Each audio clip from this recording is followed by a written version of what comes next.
तो वहीं आज गुरु नानक देव जी का 556वां प्रकाशोत्सव मनाया जा रहा है। श्री गंगानगर में धूमधाम से प्रकाशोत्सव मनाया जा रहा है, जिसके लिए गुरुद्वारों में आकर्षक साज सजावट की गई है। गुरुद्वारों में श्री अखंड पाठ सहित का भोग अटूट लंगर लगा बरता जाएगा और साथ ही विशेष दीवान कीर्तन भी सजाया जाएगा। तस्वीरें भी आपको दिखा रहे हैं श्री गंगानगर से। सिख धर्म के संस्थापक और पहले गुरु श्री गुरु नानक देव जी का 556वां प्रकाशोत्सव आज श्री गंगानगर सहित पूरे देश में या यूं कहें कि पूरी दुनिया में धूमधाम और हर्षोल्लास के साथ मनाया जा रहा है। अभी इस समय श्री गंगानगर के जी ब्लॉक स्थित श्री गुरु नानक दरबार में मौजूद है, जहां पर श्री गुरु नानक देव जी के प्रकाशोत्सव को लेकर खास इंतजाम किए गए हैं। श्री गुरु नानक देव जी के प्रकाशोत्सव को लेकर पिछले 1 महीने से ही तैयारियां जारी थी और प्रभात फेरियां निकाली जा रही थी। वहीं 2 दिन पूर्व ही श्री गुरु नानक दरबार प्रबंधन कमेटी के द्वारा विशाल नगर कीर्तन निकाला गया, जो शहर के मुख्य मार्गों से होता हुआ निकला और जगह जगह शहर वासियों के द्वारा पुष्प बरसा कर नगर कीर्तन का स्वागत सत्कार किया गया। फिलहाल मैं आपको यहाँ की तस्वीरें दिखाऊं तो आप ये देखिए, श्री गुरु नानक दरबार प्रबंधन कमेटी के द्वारा प्रकाश उत्सव को देखते हुए खास इंतजाम किए गए हैं। श्री गुरु नानक दरबार पर खास डेकोरेशन की गई है और डेकोरेशन के साथ साथ यहाँ पर अब लोगों का पहुंचने का सिलसिला भी लगातार जारी है। आप यहाँ की तस्वीरें देखिए और ये देखिए कि किस तरह से इस समय श्रद्धालुओं का मंदिर पहुंचने का सिलसिला भी लगातार जारी है और लोग पहुंच रहे हैं और श्री गुरु नानक दरबार जी को मत्था टेक रहे हैं। हाँ जी, बहुत बहुत बधाई जी आपको। वाहिगुरु जी का खालसा, वाहिगुरु जी की फतेह। आपको भी न्यूज़ 18 को गुरुपुरब की और सभी देखने वालों को बहुत बहुत बधाई।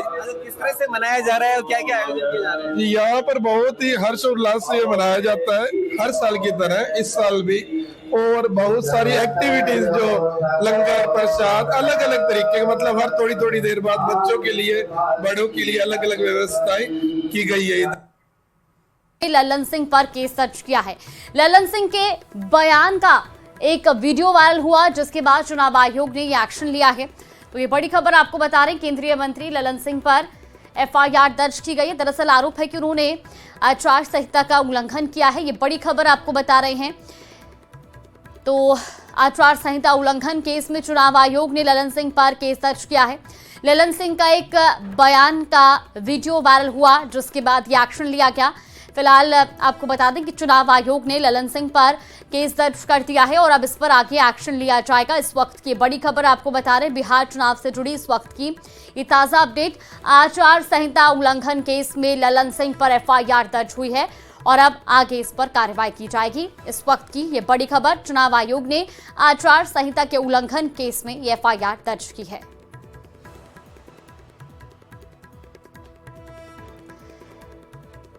तो केंद्रीय मंत्री लल्लन सिंह पर एफआईआर। उनका घर से निकले मर्जी हो। मोकामा के मैदान में उतरे लल्लन सिंह इस वीडियो की वजह से एक बार फिर विवादों में हैं। ये वीडियो आरजेडी की ओर से जारी किया गया है और दावा किया गया है कि लल्लन सिंह चुनाव के दिन गरीबों को वोट देने से रोकना चाहते हैं।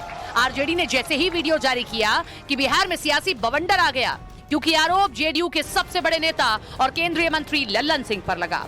नेता तो चुनाव के दिन उनका घर से निकले मर्जी हो। उनका घर में बात करती आप बहुत अगर हाथ जोड़ तो कहीं हो चला हमनी के साथ अपन वोट गिरावा और आके घर में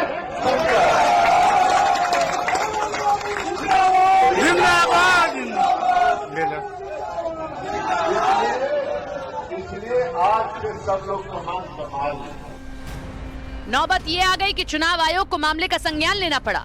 24 घंटे में लल्लन सिंह को नोटिस जारी करके जवाब मांगने की तैयारी शुरू हो गई। इस बीच आरजेडी कैंप की ओर से तेजस्वी यादव और मीसा भारती ने लल्लन सिंह पर ताबड़तोड़ हमले जारी रखे।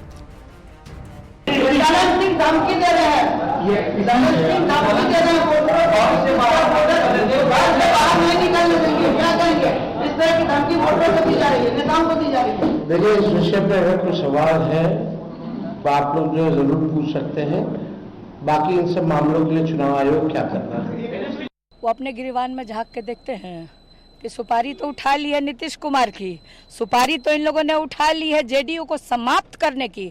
जिस तरह से आपने देखा कि कल जो रैली के बाद जो रोड शो था प्रधानमंत्री जी का, और उसमें मुख्यमंत्री नहीं थे, मुख्यमंत्री के जगह ऐसे इंसान को रखा गया था, ललन सिंह को रखा गया था। वो तो ऑलरेडी बीजेपी में जा चुके हैं, वो नीतीश कुमार को पूछ कहाँ रहे हैं। जो भाषा भाजपा के नेता बोलते थे वही भाषा उनके मुंह से सुनने को मिला। ललन सिंह के मुंह से वो ये कहते हुए देखे गए कि जब चुनाव के बाद जब हमारे जितने विधायक चुन के आएंगे वो विधायक दल का नेता चुनेंगे। तो अभी तो सिर्फ नीतीश कुमार का चेहरा दिखा के महिलाओं का वोट लेना है। यानी आरजेडी ने लल्लन सिंह की चौतरफा घेरेबंदी की तैयारी करती दिखी है।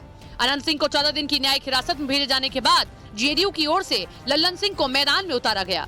एक दिन पहले प्रचार की कमान संभालते ही उन्होंने अनंत सिंह के खिलाफ साजिश रचने की बात कहकर एक नई सियासी बहस भी छेड़ दी थी। ये पूरी घटना जो है, ये घटना कोई अपने आप नहीं हुआ है, यह घटना कराए जाने का षड्यंत्र रचा गया था और पुलिस जांच हो रही है। पुलिस जांच में सारा षड्यंत्र का पर्दाफाश पुलिस विभाग करेगी।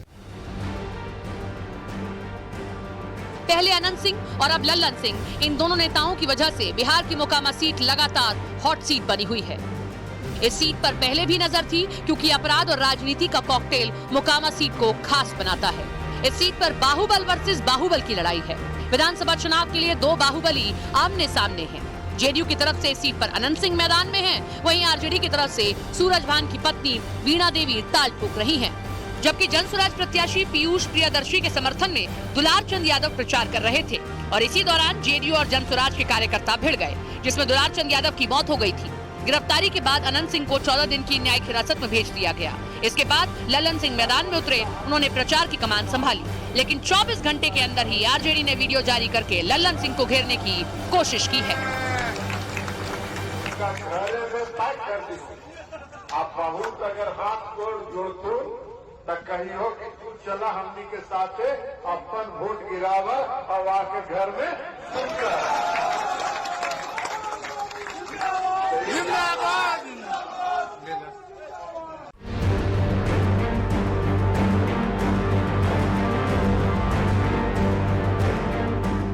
एसआईआर पर सियासी तकरार, कांग्रेस बीजेपी में वार पलटवार।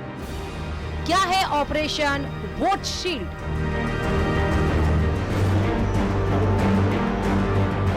राजस्थान में विशेष गहन पुनरीक्षण यानी एसआईआर की प्रक्रिया शुरू होते ही सियासी पारा भी हाई हो गया है। पक्ष और विपक्ष एक दूसरे पर वार पलटवार करने में जुटे हुए हैं। एक और जहां कांग्रेस इसे लोकतंत्र के लिए खतरा बताते हुए मिशन मोड में आ गई है, जबकि बीजेपी का इस मुद्दे पर कहना है कि अगर नागरिकता वैध है तो कोई समस्या नहीं, लेकिन बाहरी लोग यहाँ के वोटर नहीं बन सकते।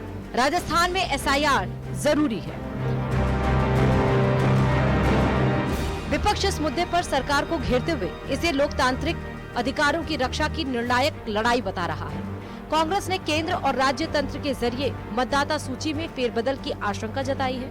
साथ ही निर्वाचन आयोग की भूमिका पर भी कई सवाल खड़े किए हैं। कांग्रेस प्रदेश अध्यक्ष गोविंद सिंह डोटासरा ने कहा कि बिहार में लाखों वोट गायब होने का मामला लोकतंत्र के लिए चेतावनी है। अब राजस्थान में किसी प्रकार की गड़बड़ी नहीं होने देंगे। हर बूथ पर कांग्रेस की पैनी नजर रहेगी।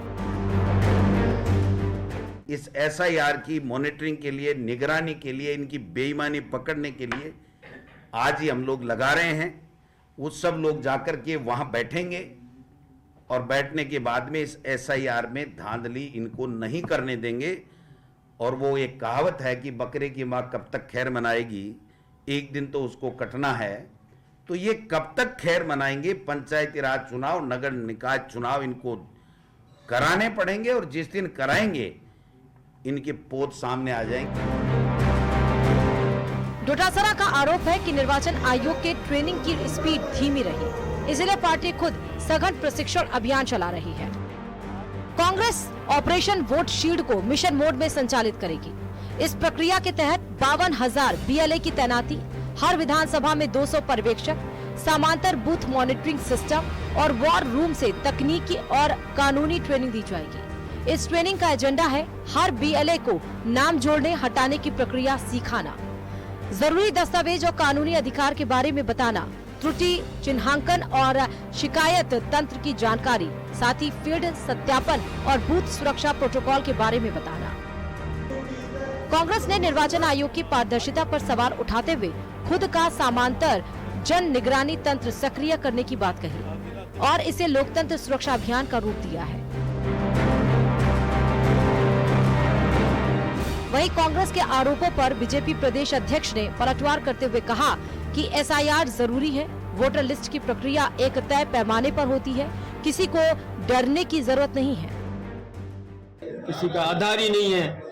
जो हिंदुस्तान को धर्मशाला समझ करके हिंदुस्तान में आ गया और यहाँ से फायदा उठा करके वाले वोट के अपने देश में चला जाएगा, वो यहाँ का शासक नहीं बन सकता, वो यहाँ का वोटर नहीं हो सकता, हम उसको अधिकार नहीं दे सकते।